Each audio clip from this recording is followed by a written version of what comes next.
કે 2-3 મિનિટની અંદર વાત કરવાની છે કે સાહેબ મહેમાનોને માન જો ડોલ ભરીને દીધા નહીં તો મોલ નદી મહાન સાચું હરઠિયો બને. અતિથિ હોય એને આવકારો આપવો એ આપણી સંસ્કૃતિ.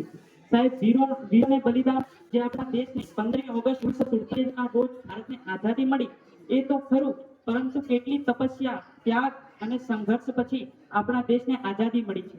એટલા માટે आओ झुक के सलाम करें उनको जिनके हिस्से में ये मुकाम आता है, खुश नसीब होता है वो खून जो देश के काम आते. મિત્રો એક દિવસની આઝાદી નથી, એક કેટલાક બલિદાન અને કેટલાક સંઘર્ષ પછી આ દેશને આઝાદી મળી છે. અને આપણે એમ માનીએ કે રંગ તિરંગો 3 જ રંગનો છે, એની અંદર એવી કઈ વિશેષતા છે? 3 रंग का नहीं बस ये ध्वज देश की शान है, हर भारतीय के दिलों का यह स्वाभिमान है, यही है गंगा यही हिमालय यही हिंद की जान है, और 3 रंगों में रंगा ये अपना हिंदुस्तान है, ये अपना हिंदुस्तान है. जमाने भर में मिटते हैं आशिक कई, मगर वतन से खूबसूरत कोई फर्क नहीं होता. सोने में सिपट कर और नोटों में लिपट कर मरे हैं कई, मगर तिरंगे से खूबसूरत कोई फर्क नहीं होता.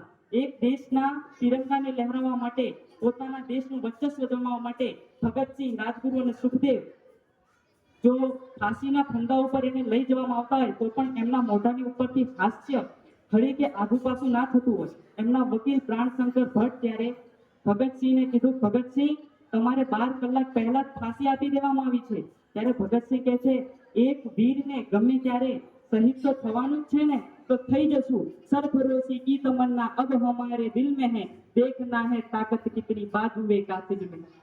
કે કોક દિવસ તો મરવાનું છે, આજ કેમ નહીં, આજ શહીદ થઈ જશું દેશ માટે. કારણ કે ભગવદ ગીતાની અંદર લખેલું છે ને કે એક વખત જો વ્યક્તિ મૃત્યુ પામે છે તો ફરીથી એમનો જન્મ થાય છે. એટલા માટે નથી જાણ્યું અમે પંથથી આફત ખડી છે, બાકી ખબર તો એટલી જ છે કે મોતની હાકલ પડી છે.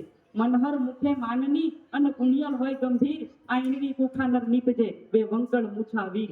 સાહેબ આવા શિરવીરો એવી, કારણ કે આપણા ગુજરાતની સંસ્કૃતિ